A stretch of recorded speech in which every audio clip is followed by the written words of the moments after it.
وسلم من احب سنتی فقد احبنی ومن احبنی کان معی فی الجنہ او کما قال السلام۔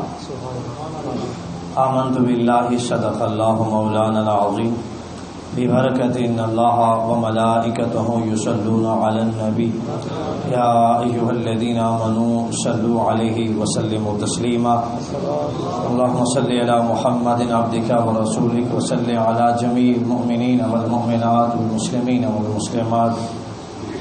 وصول برکت نزول رحمت کے لیے مصطفیٰ جان رحمت صلی اللہ علیہ وآلہ وسلم کی بارگاہ میں اپنی محبتوں کا خیرات پیش کیجیے اور پڑھیے صلاۃ والسلام علیک یا سیدی یا رسول اللہ وعلی آلک واصحابک یا سیدی یا حبیب اللہ۔ تمام تعریفیں اس اللہ کے لیے جو اول بھی ہے اور آخر بھی ہے۔ اول ایسا ہے کہ اس اول کی ابتدا کوئی نہیں، آخر ایسا ہے کہ اس آخر کی انتہا کوئی نہیں۔ عدی درود و سلام وہ حضور شرع القونین وجہ تسمیہ کائنات ختمی المرتبت حضور تاجدار ختم نبوت ہم سب کے آقا و مولا جناب محمد رسول اللہ صلی اللہ علیہ وآلہ وسلم کی بارگاہ ناز میں عرض کرنے کے بعد گرامی مرتبت حضرات، ہمارا یہ ماہانہ درس قرآن یہ غالباً رمضان المبارک کے وقفے کے بعد آج اس کا ابتدائیہ ہے، تو اس وجہ سے کچھ ہماری تعداد میں بھی کمی ہے۔ ویسے بھی ہم دین کے معاملات میں کمزور ہیں۔ حیثیت مسلمان ہماری ترجیحات میں دین سب سے پہلے ہونا چاہیے، لیکن بد نصیبی ہماری معاشرے کی یہی رہی ہے کہ ہماری ترجیحات میں دین کو ثانوی حیثیت بھی حاصل نہیں ہے۔ اگر کوئی سیاسی جلسہ ہو تو ہجوم لوگوں کا نظر آتا ہے، جب کوئی دینی مجالس ہو اللہ رسول کے ذکر سے متصف ہوں تو لوگوں کی تعداد کم ہوتی ہے۔ لیکن یہ اسلام کی تاریخ اس بات پر گواہ ہے کہ تعداد میں کم ہونا یہ کوئی کمزوری نہیں ہے، آسان بات یہی ہے، اللہ جسے پسند فرماتا ہے اسے اپنے گھر میں آنے کی توفیق عنایت فرما دیتا ہے۔ یہ بڑی سعادت اور خوش بختی کی بات ہے۔ آپ بھی اسی معاشرے میں زندگی بسر کرتے ہیں، میں بھی اسی معاشرے میں رہتا ہوں۔ بہت سے لوگ اس وقت ٹیلی ویژن کی زینت ہوں گے، بہت سے لوگ ایسے ہوں گے جو اس وقت اینکروں کے تبصرے سن رہے ہوں گے، اور آپ نے اپنی پارٹی کی حمایت میں باتیں سن کر انہیں تسکین میسر آ رہی ہوگی، اور مخالفت میں کی جانے والی باتیں ان کے لیے ناگوار گزریں گی۔ بہت سے لوگ ایسے ہیں جو اس وقت بازاروں کی زینت ہیں، بہت سے لوگ ایسے ہیں جو اس وقت سفر پہ گامزن ہے۔ میری اور آپ کی خوش نصیبی یہ ہے کہ اللہ نے ہمیں اپنے گھر میں کچھ لمحے بیٹھنے کی توفیق نصیب کر دی ہے۔ یہ روایت غالباً میں نے پہلے بھی کسی موقع پہ بیان کی ہے، آج پھر تحدیث کے نعمت کے طور پر اصول برکت کے لیے آپ کی خدمت میں عرض کرنا چاہوں گا کہ نبی علیہ السلام کا ارشاد گرامی اور اس کا مفہوم یہ ہے کہ اللہ کو زمین پر سب سے زیادہ وہ جگہ پسند ہے جہاں اللہ کی بارگاہ میں سجدہ ہوتا ہے۔ وہ جگہ ہے اللہ کو زیادہ پسند ہے جہاں اللہ کی بارگاہ میں لوگ سجدہ ریز ہوتے ہیں، اور اس سے مراد مفسرین اور محدثین نے جو لی ہے وہ اللہ کا گھر مسجدیں ہیں۔ نتیجہ یہ نکلتا ہے کہ جو اللہ کی پسندیدہ جگہ ہیں وہ مسجدیں ہیں، اور جو اس میں بیٹھنے والے ہیں وہ بھی اللہ کے پسندیدہ ہوتے ہیں، اللہ کی نگاہوں میں رہتا ہے۔ اور حضور نبی رحمت صلی اللہ علیہ وسلم کے قلب اطہر پہ نازل ہونے والا یہ کلام قرآن مجید، اس کی سورہ ملک ہے، 29واں پارہ ہے، اور ابتدائی 2 آیات میں نے آپ کی خدمت میں تلاوت کرنے کی سعادت حاصل کی، آپ نے سننے کی سعادت حاصل کی۔ اللہ مجھ سمیت آپ سب کو، حضور کی ساری امت کو قرآن کی برکت نصیب فرمائے۔ وقت کے دامن میں اتنی گنجائش نہیں ہے۔ آپ کے محبوب امام و خطیب اہل سنت استاد العلماء حضرت علامہ قاری بہرام خان صاحب تشریف رکھتے ہیں۔ یہ عمل میں بھی، علم میں بھی، تقوی اور زہد میں بھی مجھ سے زیادہ سینئر ہے۔ انہوں نے محبتوں کا اظہار فرمایا، اور میں دعا کرتا ہوں اللہ کریم جس طرح انہوں نے حسن ظن کا مظاہرہ فرمایا، اللہ مجھے انہیں کہ حسن ظن کے مطابق کر دے۔ میرے استاد بھائی خطیب اہل سنت ہے کہ اخلاص و وفا علامہ کبیر قادری سب تشریف رکھتے ہیں، اور پاکستان سنی تحریک کی جان، اور ہم سب کے لیے قابل صد عزت اور احترام قاری اسرار احمد وارثی صاحب، آپ کی دعوت پہ مجھے حاضری کا شرف حاصل ہو رہا ہے. ہماری خوش نصیبی ہے کہ ہمارے پاس بزرگ عالم دین حضرت علامہ منظور صاحب آپ بھی تشریف رکھتے ہیں، اور آپ کے لخت جگر محترم نورین انجم صاحب، آپ نے سرکار کی بارگاہ میں مدح سیرہ کی سعادت بھی حاصل کی. اللہ میرے بھائی کی شود آواز گداز میں مزید برکت عطا فرمائے. اللہ کا قرآن ہے، سورہ ملک ہے. میرے رب کا ارشاد تبارک الذی بیدہ الملک. اللہ کی ذات وہ ذات ہے، ایسی برکت والی ذات ہے کہ جس کے قبضہ قدرت میں سارے جہانوں کی بادشاہی ہے. ساری کائنات کا بادشاہ، سارے بادشاہوں کا بادشاہ میرا رب ہے. اور اس کائنات میں بادشاہ ہو، امیر ہو، غریب ہو، سب اسی کا محتاط ہے اور سب اسی کے محتاج ہے. ساری کائنات اور رب کی محتاج ہے، رب کسی کا محتاج نہیں ہے. وَهُوَ عَلَى كُلِّ شَيْءٍ قَدِيرٌ. اور میرا رب اتنی عظمتوں اور شانوں والا ہے کہ وہ ہر چیز پہ قادر ہے. یہ صرف میرے رب کی ہے کہ وہ ہر شے پہ قدرت رکھتا ہے. اس کے علاوہ کسی دوسرے کی یہ صفت نہیں ہے. ساری بادشاہی کا مالک بھی میرا رب ہے اور ہر شے پہ قدرت بھی رکھنے والا میرا رب ہے. یہ اس کی شان ہے، اس کی عظمت ہے. الذی، ایسا رب ہے، خلق الموت والحیات، جس نے موت کو بھی پیدا کیا اور زندگی کو بھی پیدا کیا. ہمارے ہاں زندگی پہلے ہے اور موت بعد میں ہے. قرآن کی تعلیمات یہ ہے کہ موت پہلے ہے اور زندگی بعد میں ہے. یہ کیوں پیدا کی گئی؟ لیبلوکم ایکم احسن عملا، تاکہ تم میں سے ہر ایک کو آزمایا جائے کہ کون زیادہ اچھے عمل کرتا ہے. زندگی اور موت کی تخلیق کا مقصد اللہ نے اسی آیت کے اگلے حصے میں بیان فرما کے وضاحت فرما دی، اور اسی پہلی آیت کے پہلے حصے کی تفسیر بیان کر دی کہ اللہ نے موت اور زندگی کو اس لیے پیدا کیا تاکہ تمہیں آزمائے تم میں سے کون ہے جو سب سے زیادہ اچھے عمل کرتا ہے. نتیجہ یہ نکلتا ہے کہ اللہ کا پسندیدہ وہی ہے جس کے اعمال اچھے ہیں. جس کے اعمال اچھے، اعمال دو طرح کے ہیں، یا برے ہیں یا اچھے ہیں. اللہ کا اعلان یہ ہے کہ اللہ کا پسندیدہ وہ ہے جس کے اعمال اچھے ہیں. میری اور آپ کی زندگی ہمیں موت کے قریب کر رہی ہے، اور میرے اور آپ کی زندگی کا عمل یا میں جنت کے قریب کر رہا ہے یا میں جہنم کے قریب کر رہا ہے. میرے اور آپ کے عمل کی دو حیثیتیں ہیں، تیسری حیثیت کوئی نہیں. ایک حیثیت یہ ہے کہ یا ہم جنت کے قریب ہو رہے ہیں اور یا ہم جہنم کے قریب ہو رہے ہیں. یہ دو حیثیتیں ہمارے عمل کی. ہر انسان عقل، فہم، فراست، سمجھ رکھنے والا ہے کہ جنت کے قریب اچھے اعمال ہی لے کے جا سکتے ہیں. برے اعمال سے بندہ جنت کے قریب کسی صورت میں نہیں جا سکتا.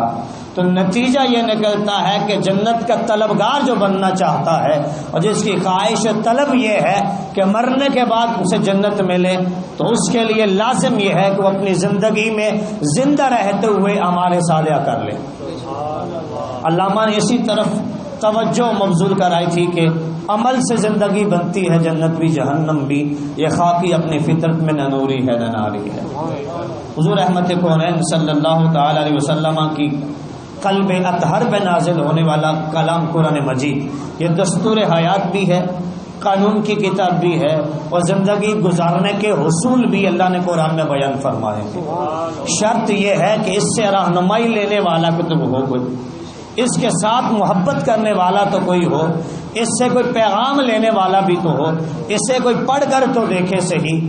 قرآن اتنی برکتیں دیتا ہے، اتنی عظمتیں دیتا ہے کہ جو کپڑا اس کے ساتھ لگ جائے جسے ہم غلاف کہتے ہیں وہ عزتیں پا جاتا ہے، اور جو قرآن اپنے سینے میں محفوظ کر لیتا ہے اللہ اس کو کتنی برکت دیتا فرماتا ہے. اس کا ایک ایک لفظ اپنے اندر حسن رکھتا ہے، ایک ایک لفظ اپنے اندر محبت رکھتا ہے، اور اس کا ایک ایک لفظ اجڑے دلوں کو آباد کرتا ہے.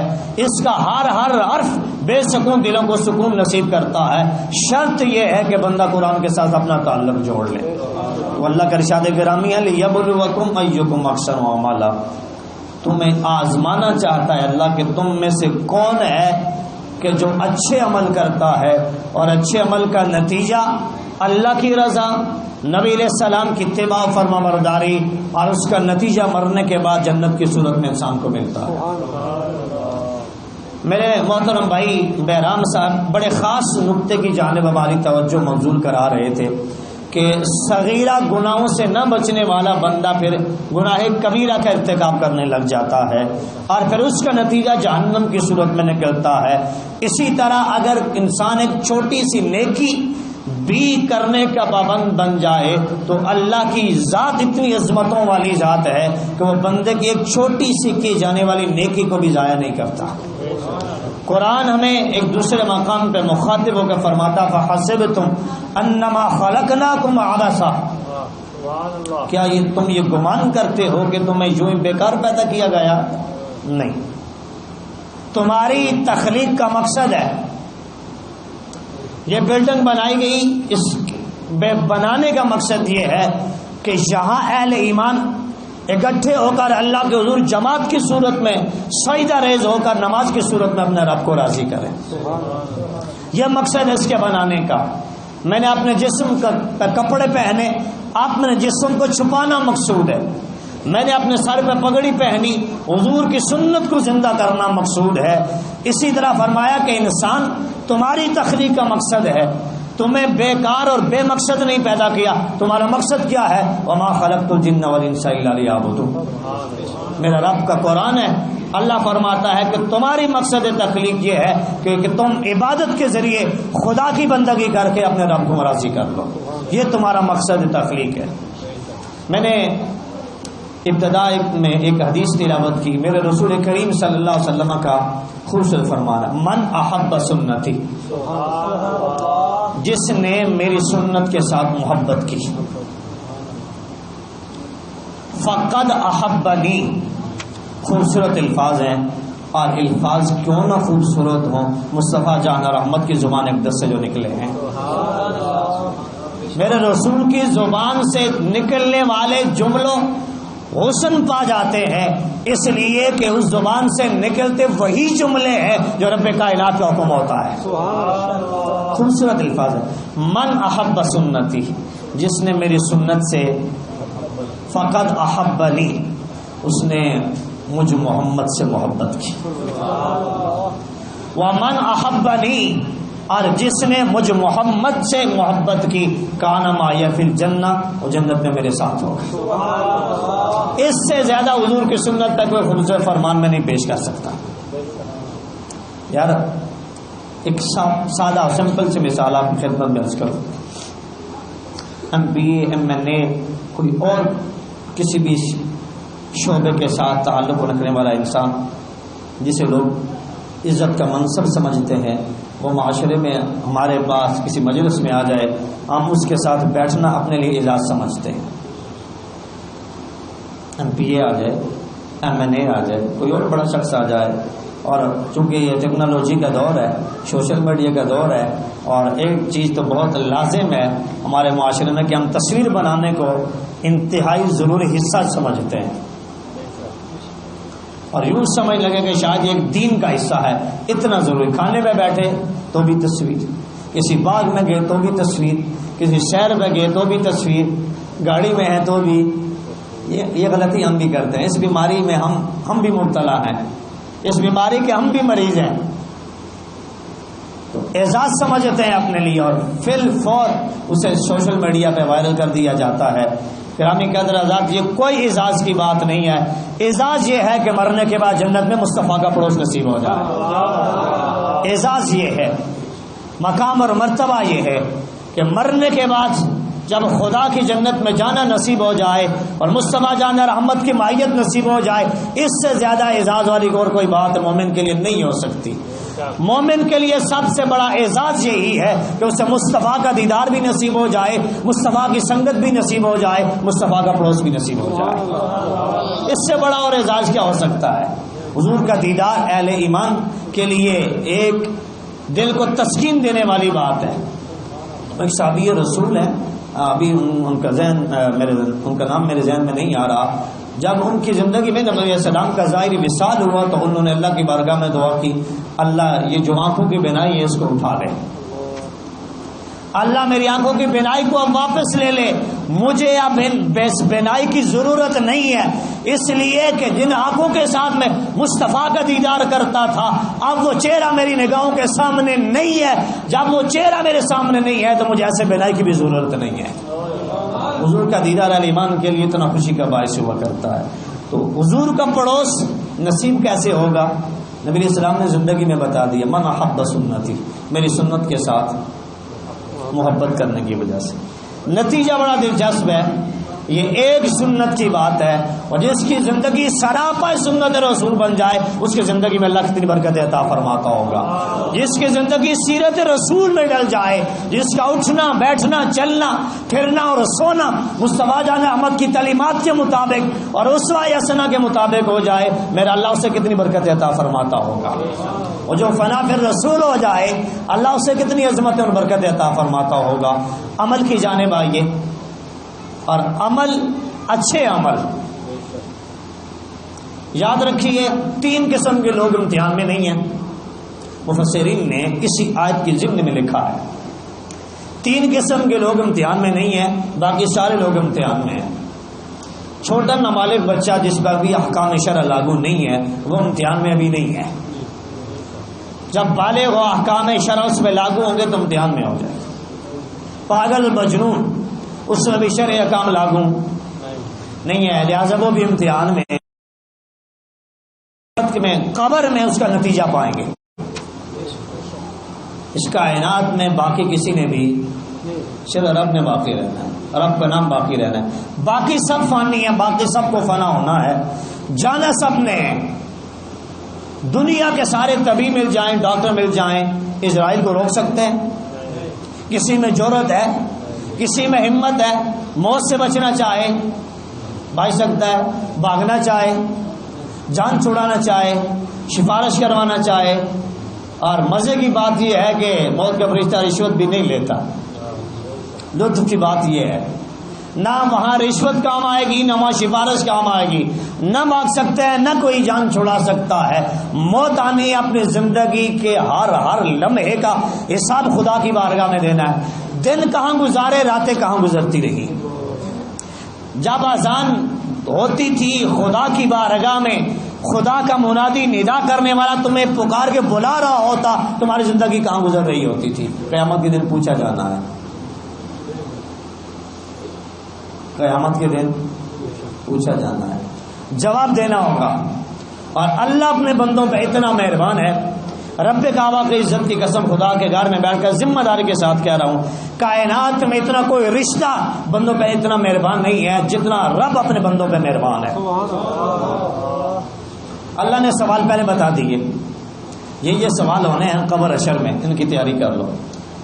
اور تیاری کے لیے کوئی تو 4 دن نہیں دے رکھے، 50 سال کی زندگی، 60 سال کی زندگی، 80 سال کی، کئی خوش نصیبوں کو 100 سال کی زندگی عطا فرما دی۔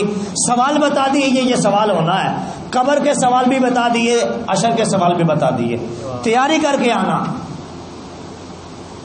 صبح پیپر ہو، ساری رات جوان تیاری کرتا ہے، ماں باپ بٹھا لیتے ہیں، بہن بھائی بٹھا لیتے ہیں، صبح پیپر ہے، ٹیوشن والے کے پاس، سر کے پاس، ٹیچر کے پاس جا کر بتا دیا جاتا ہے صبح اس کا پیپر ہے، اس کا خیال رکھنا، یہ محنت کرے، ہر چیز کا اس کو خیال رکھتے ہیں۔ وہ بھی تیاری کر کے جاتا ہے کہ صبح پیپر ہونا ہے۔ ہم اتنے ناداں ہیں، ہمیں خدا نے پرچہ بتا دیا ہے قبر میں یہ سوال ہونے ہیں، میری عدالت میں یہ سوال ہونے ہیں۔ 50 سال کی زندگی دے رہا ہوں، 60 سال کی زندگی دے رہا ہوں، 70 سال کی زندگی دے رہا ہوں، تیاری کر کے آنا۔ بدنصیبی ہماری گرامی مرتبہ درجات یہ ہے کہ ہم ایک سوال کا جواب بھی تیار کر کے نہیں بیٹھے ہوئے، اور لاپرواہ اتنے ہیں، ہمیں فکر ہی نہیں ہے کہ ہم سے یہ سوال ہونے اور اللہ کی بارگاہ میں ہم نے جواب دینا ہے۔ یاد رکھیے، خدا کو پکی مسجد نہیں چاہیے، خدا کو خوبصورت ٹائلوں سے مزین مسجدیں نہیں چاہیے، نرم گوداز قالین بچھا دینے سے بندہ خدا کی بارگاہ کا مقبول نہیں بن جاتا۔ خدا کو پکی مسجد نہیں، خدا کو پکی نمازی چاہیے۔ مسجدوں کی آبادی ٹائلوں سے نہیں ہے، مسجدوں کی آبادی سمن بچھانے سے نہیں ہے، مسجدوں کی آبادی 5 وقت اللہ کو حضور سجدہ کرنے میں ہے۔ اس لیے اپنی زندگی کو غنیمت جانیں. وہ وقت آ جائے کہ میری اور آپ کی روح کو نکال لیا جائے اور ہم کپڑے اتارنے کی میں محتاج ہو جائیں. یار بڑی خوبصورت مثال ہے. بہت مرتبہ میں نے اس کو عرض کیا ہے کہ اسلام کتنا خوبصورت دین ہے. میری اور آپ کی جب روح نکلے گی یا ہمارے جتنے عزیز و اقربا کی روح نکلی وہ فوت ہوئے, ہم کتنی احتیاط کے ساتھ ان کے کپڑے اتارتے ہیں, کتنی احتیاط برتتے ہیں کہ اس کو ذرہ برابر بھی کوئی تکلیف ہو. یہاں تک کہ قمیض کو کاٹ کر اتارا جاتا ہے کہ مرنے والے کو کوئی تکلیف ہے. یہ اسلام کا مزاج ہے. وہ فوت ہو گیا, اس کو غسل دیا جا رہا ہے, غسل دینے میں بھی احتیاط برتنے کا حکم شریعت نے لاگو کر دیا اسلام نے. غسل دیتے ہوئے وقت بھی احتیاط کرنی ہے کہ اسے کوئی تکلیف ہے. بڑی احتیاط کے ساتھ اس کو کفن پہنانا ہے, آرام کے ساتھ اپنے کندھوں پہ اس کو اٹھانا ہے. دنیا میں کوئی ایسا مذہب بتائیں جو مرنے کے بعد اتنی عزت دیتا ہو جتنی اسلام عزت دیتا ہے. کوئی مذہب اتنی عزت نہیں دیتا جتنی اسلام اپنے ماننے والوں کو عزت دیتا ہے. بڑی احتیاط کے ساتھ, بڑی تکریم کے ساتھ, اعزاز کے ساتھ ہم اپنے مرنے والے کو اپنے کندھوں پہ اٹھاتے ہیں, آرام کے ساتھ چرپائی رکھتے ہیں, آرام کے ساتھ چلتے ہیں. اور قبر میں اتارنے کا انداز بھی کتنا دلچسپ اور کتنا حسین ہے. اس کی کمر میں چادر ڈال کر احتیاط کے ساتھ اس کو رکھتے ہیں. کہیں کبھی کسی نے دیکھا ہو بے نمازی سے بے نمازی ہو, گناہگار سے گناہگار ہو, مجرم سے مجرم ہو, بڑے سے بڑا مجرم ہو, کیسے اس کو پھینک دیا جائے قبر میں, اور قبر کے اوپر اس کی میت کو لے جاؤ یوسف گڑھے میں پھینک دو کسی نے. بے شمار گناہگار اپنے زمانے میں دیکھے ہوں گے جن کے گناہ عوام کے سامنے آیا ہیں, لوگ ان سے نفرت بظاہر کرتے ہیں, لیکن مرنے کے بعد ان کی بھی تکریم ہے, عزت احترام اور توقیر ان کی ہے. بڑی احتیاط کے ساتھ اس کو قبر میں رکھا جاتا ہے. میرے استاد گرامی فرمایا کرتے تھے جو اسلام مرنے کے بعد اتنی عزت دیتا ہے وہ اسلام زندگی میں کتنی عزتیں دیتا ہوگا. کاش کہ ہم اسلام کے ساتھ جڑ جائیں, کاش ہمیں ہماری زندگی میں ترجیحات میں دین اور اسلام پہلے نمبر پہ آ جائے. اللہ جی عزت کی قسم دنیا بھی جنت بن جائے, قبر بھی جنت بن جائے, خدا کی عدالت میں بھی سرخوری ہے. اللہ مجھے آپ سب کو دین کی اسلام کی برکتیں نصیب فرمائے, اور اللہ میں اس درس کو آباد رکھنے کی اور استقامت کے ساتھ اس کو جاری رکھنے کی توفیق نصیب فرمائے. السلام علیکم ورحمۃ اللہ وبرکاتہ.